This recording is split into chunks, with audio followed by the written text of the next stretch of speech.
Bueno, primero que todo, muchas gracias, Sandra, y gracias a los organizadores por la cordial invitación a intervenir, participar en este congreso en conmemoración o en celebración de los 85 años del Instituto Nacional de Cáncer.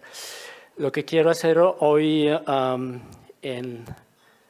es darles una idea de las interacciones entre cáncer y sistema inmunitario, y estas son las preguntas con las que se ha debatido en los últimos 100 años, si el sistema inmunitario es capaz de reconocer el cáncer y si puede eliminarlo y si esto puede ser explotado de manera terapéutica. Y hoy en día la respuesta a estas preguntas es un sí rotundo, y de hecho inmunoterapia se ha convertido en uno de los pilares del tratamiento estándar de cáncer en un número creciente de tumores. Esta es una de las observaciones fundamentales que han servido para revelar la interacción dinámica tan profunda que existe entre el sistema inmunitario y cáncer. Ustedes lo que ven es la ilustración de dos tipos de presentación de carcinoma de ovario metastático, unos tumores que son densamente infiltrados por células inmunitarias, en este caso linfocitos TSD8 memoria, y otros tumores que son pobremente infiltrados. Y es posible hacer una estratificación de los pacientes y saber si esta infiltración inmunitaria tiene consecuencias clínicas. Y como ustedes ven en esta curva de Kaplan-Meier, es claro que la variable infiltración inmunitaria tumoral es una variable con poder prognóstico poderoso en los pacientes con carcinoma de ovario, pero también en muchos otros tipos de tumores, tal como colorectal carcinoma, pulmón y prácticamente todos los tumores en los cuales se ha hecho este tipo de estudios tienen este tipo de correlación. Este es el modelo que ha sido aceptado mayoritariamente por la comunidad, que describe las interacciones entre el sistema inmunitario y cáncer. Este modelo enuncia que el episodio de reconocimiento de tumores por el sistema inmunitario es de hecho un fenómeno que sucede muy temprano durante la carcinogénesis, de tal manera que tumores que son clínicamente silenciosos son detectados por el sistema adaptativo inmunitario y son eficientemente eliminados. Sin embargo, algunas células tumorales, por su inestabilidad genética, pueden ser inmunoseleccionadas por los mismos mecanismos de eliminación del tumor, sobrevivir y formar tumores durmientes que permanecen en un estado del llamado equilibrio por un periodo relativamente largo de tiempo. Eventualmente, algunas células tumorales adquieren resistencia marcada a todos los mecanismos de rechazo inmunitario, y estos tumores van a ser los que escapan o evaden la respuesta inmunitaria. De tal manera que uno de los corolarios de este modelo es que los tumores avanzados clínicamente manifiestos son por definición altamente resistentes a inmunoterapia, y es uno de los desafíos en el uso de la inmunoterapia como una modalidad terapéutica hoy en día. Esto es para decir que la célula que hace el trabajo principal de eliminación de tumores es un linfocito TSD8 citotóxico que tiene la capacidad de eliminar grandes cantidades de tumores por medio de la liberación de gránulos líticos que contienen abundantes proteínas líticas tales como perforina, granzymes, granulocytina. Además de eso, al mismo tiempo que matan las células tumorales, estas células secretan cantidades masivas de citoquinas tales como interferón gamma y TNF-alfa que amplifican la reacción antitumoral y le dan la polaridad apropiada a una respuesta antitumoral agresiva. Como ustedes ven en esta micrografía electrónica de barrido, la célula linfocitaria necesita formar un conjugado o una unión íntima con la célula tumoral para llevar a cabo la actividad antitumoral. Y esta interfase entre las membranas del linfocito y la célula tumoral se ha llamado la sinapsis inmunológica, y esta es una estructura absolutamente necesaria para conferir las propiedades principales de la acción antitumoral de estas células, que son un alto grado de especificidad en el reconocimiento. Reconoce la célula tumoral solamente y no las células normales aledañas. La formación de una memoria inmunológica que permite mantener una vigilancia inmunológica contra las recaídas de tumor, y además la formación de conjugados con célula tumoral que llevan a la lisis eficiente, y lo que quería decir que confiere también un alto grado de eficacia en el efecto antitumoral. Quien dice especificidad dice reconocimiento de estructuras específicas dentro del tumor. Estas son las características de el reconocimiento de antígeno por las células T. Son interacciones específicas entre receptor de célula T y antígeno. Es altamente sensible. Si ustedes piensan que la célula linfocítica es capaz de reconocer unos pocos complejos dentro de 100.000 moléculas que pueden presentar estos antígenos, y es posible tener una diversidad muy grande de antígenos presentados constitutivamente en la célula tumoral. Hoy en día se utiliza espectrometría de masas de alta sensibilidad para identificar directamente las estructuras peptídicas que son reconocidas por los linfocitos T antitumorales. Y esta es una herramienta que está siendo utilizada a gran escala en los laboratorios de investigación y aún clínicos para descifrar lo que se llama el HLA ligandoma de los tumores, una fuente importante de identificación de antígenos tumorales. Esta es una lista de las principales categorías de antígenos tumorales que han sido identificados, en este caso clasificados por el patrón de expresión, células tumorales, no células normales o expresión compartida entre los dos tipos celulares, origen de mutaciones. Esto tiene dificultad en avanzar.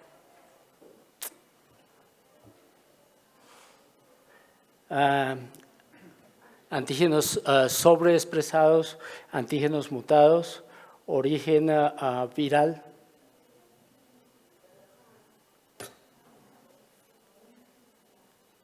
Y este es un sitio web en donde se puede conseguir información sobre curada sobre los diferentes antígenos tumorales.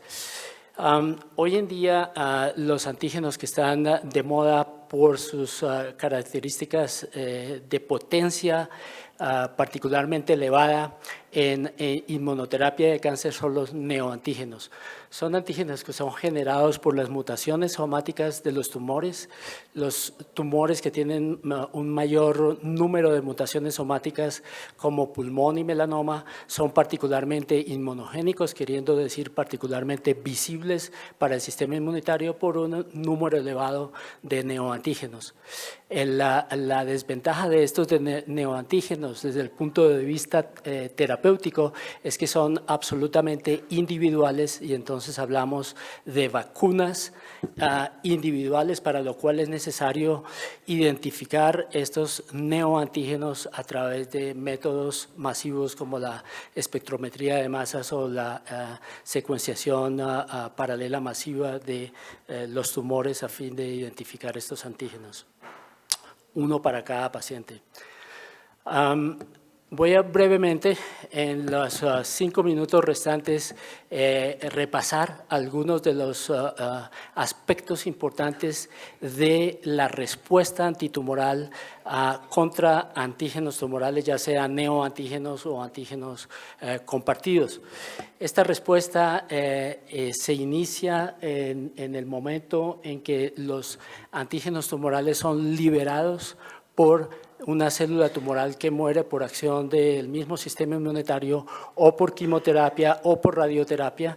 Estos antígenos tumorales necesitan ser presentados por células especializadas en órganos linfoides secundarios, que lleva a la iniciación de respuestas de novo y a la activación de estas células, a la expansión clonal, a la migración a través de el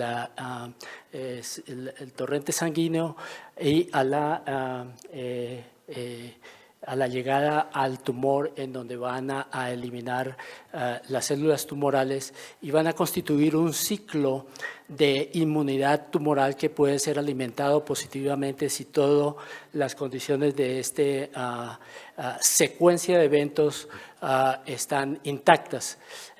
Pero es un ciclo altamente regulado a nivel molecular, y cualquier freno en este ciclo puede llevar a una disminución de la actividad antitumoral. El primer cuello de botella es la iniciación misma de una respuesta de novo antitumoral.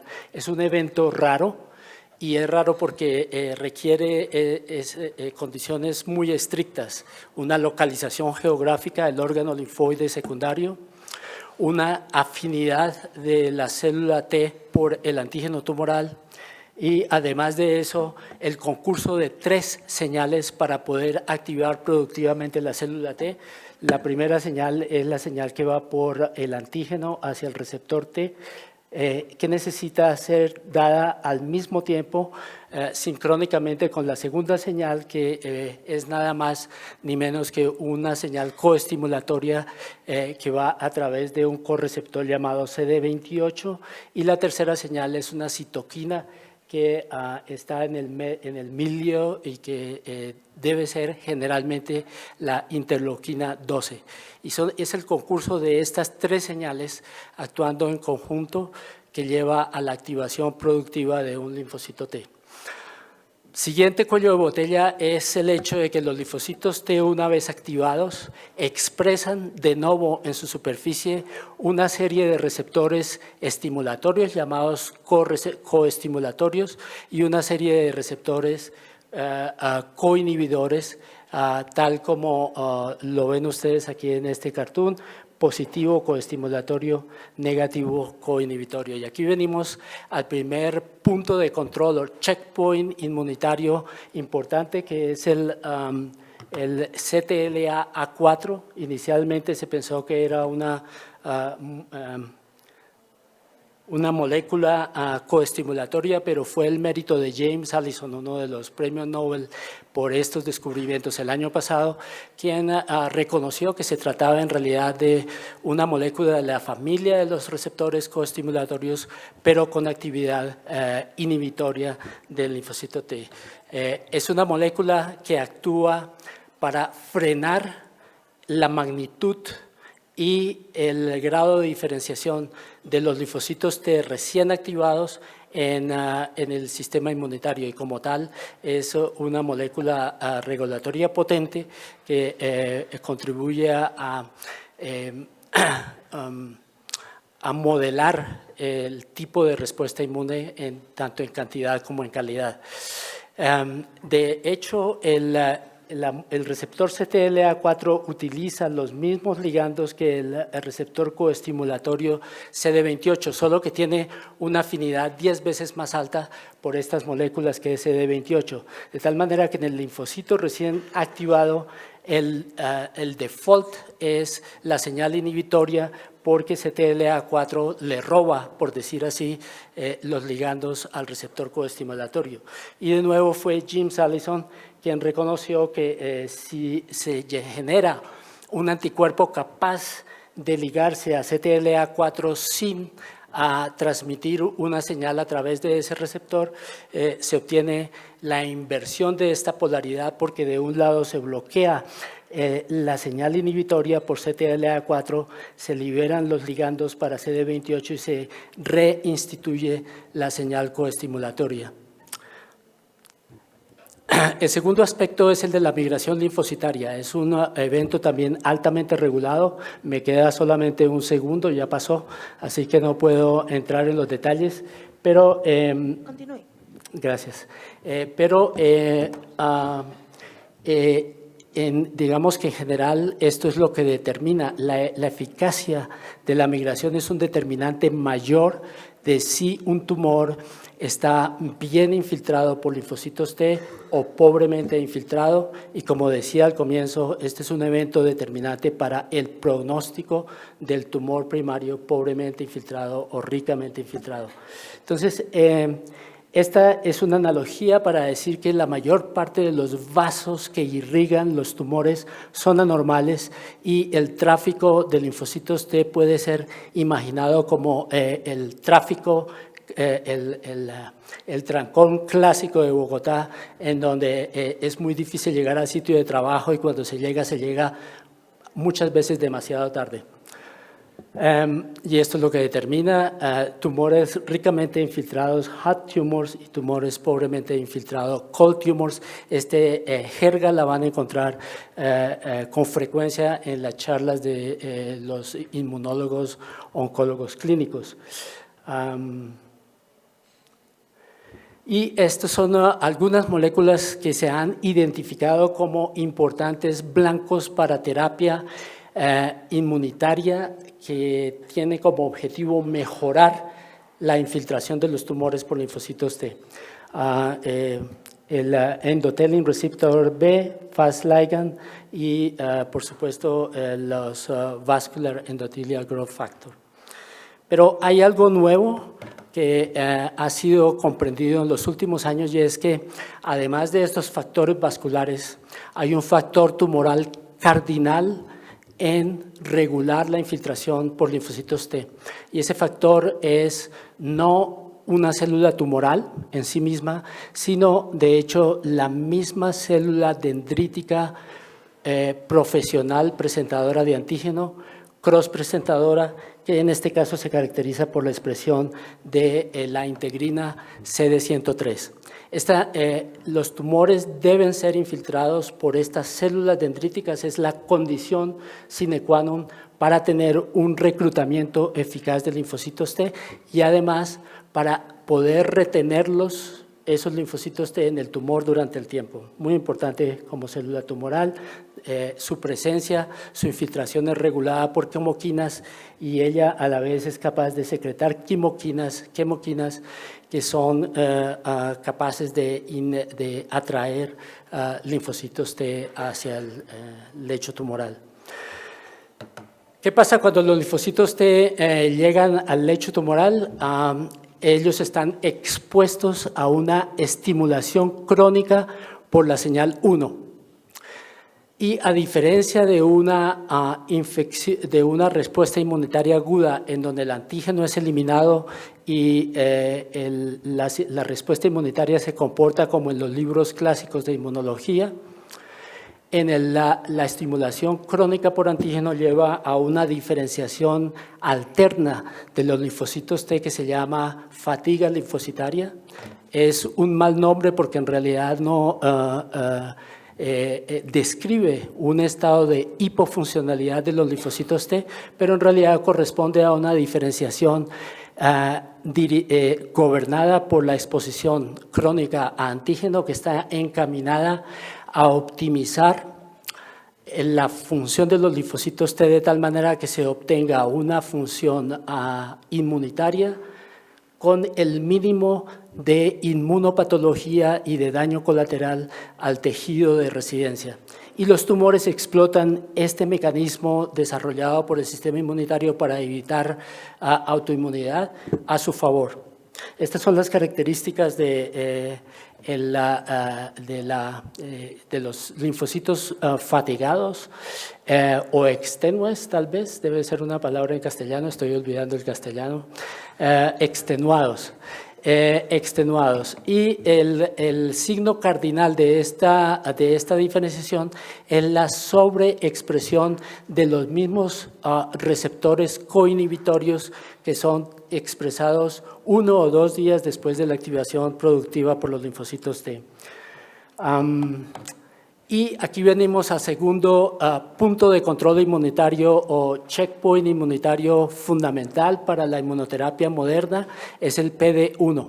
Entonces, es un punto de control expresado en tejidos que ha evolucionado para minimizar la autoinmunidad, la capacidad de generar autoinmunidad de un linfocito T que funciona, que es agresivo, y inhibe los linfocitos T, inhibe la capacidad funcional de estos linfocitos T. Para terminar, solamente quiero dejarlos con este diagrama que muestra la evolución en el tiempo de las aprobaciones en clínica de terapia con anti-PD1 o anti-PDL1 en los últimos años, comenzando desde 2014 con la primera autorización. Tal vez como punto final, dejarlos con una serie de conocimientos modernos que están surgiendo de la comprensión de cuál es exactamente la heterogeneidad de los linfocitos T infiltrantes. ¿Es que son todos iguales o por el contrario hay una heterogeneidad? ¿Y qué tan severa puede ser, qué tan extensa puede ser? Para esto se ha utilizado técnicas de transcriptómica a nivel de células individuales con en los avances de Omics, y hoy en día es posible, cito este papel solamente, que es un muy buen papel que les recomiendo leer, de Cell del año pasado, del grupo de Boston, en donde ustedes ven cada nube de color es una constelación de linfocitos T que comparten transcriptomas similares y que los distinguen como poblaciones individuales. En este caso, los autores fueron capaces de describir 6 poblaciones diferentes. Vamos en 10 poblaciones diferentes en otros estudios similares. Estos son TILs de melanoma, y lo interesante es que pueden categorizarse en al menos 2 tipos de células, unas células cuyos transcriptomas las asemejan a células de tipo memoria. De manera interesante, son estas las únicas subpoblaciones que responden a inmunoterapia por bloqueo de PD1 y se correlacionan con un buen pronóstico, y son caracterizadas por la expresión del factor de transcripción TSF1. Del otro lado tenemos otro número de subconjuntos que son más similares en sus transcriptomas a las células terminalmente diferenciadas, que probablemente no tienen una capacidad antitumoral muy grande, y es posible que exista un mecanismo de feedback por el cual estas células de memoria de manera importante tienen 2 funciones: una de seguir llenando el compartimiento de células efectoras con actividad antitumoral, pero de otro lado regenerarse, autorregenerarse para conservar esta cohorte de células que aseguran la continuación de una memoria inmunológica contra el tumor. Y con esto los dejo y gracias por su atención.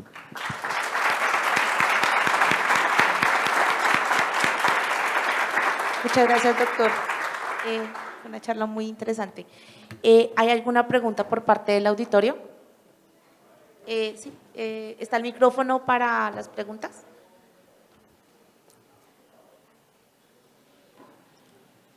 Sí, bien, tranquilo, gracias. Pedro, muchas gracias. Excelente, excelente tu charla. Yo tengo una pregunta específica en la posibilidad entonces de tener mecanismos que se overlapan o mecanismos que verdaderamente son únicos y específicos en diferentes cánceres. Y el approach entonces va a ser completamente diferente en cada una de esas circunstancias, inclusive cuando tenemos antígenos reconocidos, como en el caso de papilomavirus, que igual el antígeno está ahí, pero también está la inmunosupresión. ¿Qué visión tienes tú al respecto? Sí. Yo creo que hoy en día el punto de control PD1 puede ser asimilado a un punto de control universal. La combinación con CTLA4 es muy potente, también produce efectos colaterales severos que deben ser manejados. Es muy temprano para responder cuáles otros mecanismos pueden ser o universales o más específicos de tumores, pero existen también puntos de control inmunometabólicos que podrían ser más o menos universales y existen otros moléculas coinhibidoras que podrían ser más específicas de tipos de tumores o que podrían ser responsables de resistencia adaptiva a la primera línea de inmunoterapia con anti-PD1 anti-CTLA4. ¿Otra pregunta? Doctor, muchas gracias por la exposición. Quería preguntar, los tumores se dividen en hot y en cold, ¿cierto? Pasar el cold a hot, habla usted de las dendritic cells, ¿no? Y ahí actúan casi las vacunas. ¿Qué hay en eso? Las vacunas son un target para aumentar las CD, Sí. ¿no? Las presentadoras. Sí. Entonces, no sé si hay en eso algo más. Y lo otro, en las poblaciones de T-cells, de linfocitos ahí, que hay de memoria, que serían los mejores. Entonces, para la diferenciación que se está haciendo en estudios de las presentadoras y de la diferenciación de la población de linfocitos en el tumor. Sí, gracias por esas preguntas. La primera es, ¿cuál es la primera? Células dendríticas, sí. Realmente la visión hoy en día de inmunoterapia tumoral es un poco checkpoint inhibition céntrica. Es decir, que sabemos que 20% de los tumores en conjunto van a responder a esto y esto se correlaciona con la infiltración por células inmunitarias. Entonces, la idea es utilizar vacunas o inmunointervención para convertir otros tumores en hot y sensibles a esta inmunoterapia que funciona.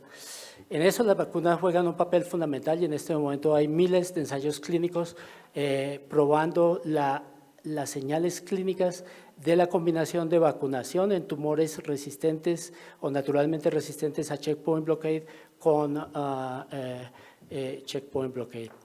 Además de eso, pensamos que ciertas quimioterapias, radioterapia conformal, virus oncolíticos, todos pueden llevar a un efecto de vacunación endógena y es una pista muy interesante también.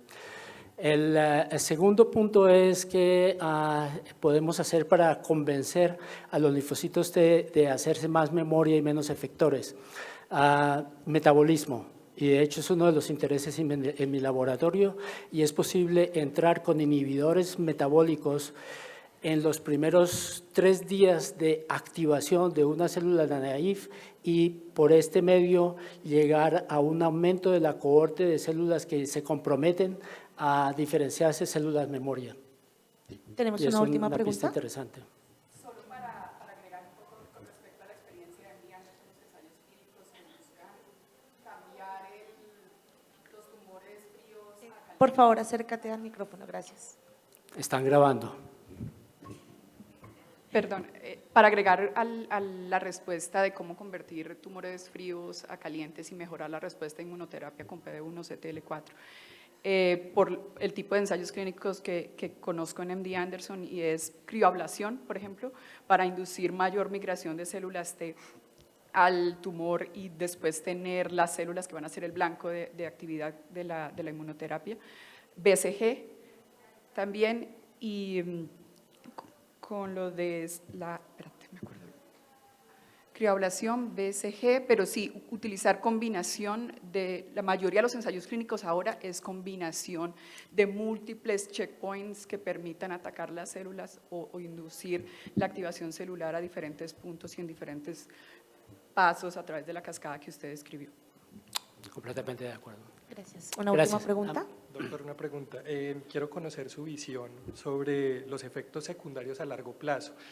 Si bien los primeros ensayos clínicos pues ya van bastante adelantados, ya muchos publicados, pero quiero conocer su visión sobre efectos a largo plazo, digamos, si hacemos un seguimiento a esa cohorte de pacientes 10 años después, Sí. porque es que estamos tocando moléculas que son frenos moleculares para evitar esa sobrereacción del sistema inmunitario. Sí. En el caso de melanoma, donde tenemos 12 años de follow-up en terapia con ipilimumab, el primer efecto colateral es 20% de sobrevida de los pacientes, curación. Y esto es sin precedentes. Pero hay una serie de efectos autoinmunes más o menos severos. 33% de pacientes con melanoma avanzado pueden hacer un efecto autoinmunitario que es manejable por corticosteroides si el reconocimiento es suficientemente temprano. Tal vez los y realmente son reversibles sin dejar secuelas a largo plazo. Los de largo plazo son los efectos autoinmunes que golpean el sistema endocrino. Y en estos casos las terapias de sustitución deben ser usadas en algunos casos en los pacientes que presentan reacciones de grado 3-4. Muchísimas gracias, doctor Romero. Gracias.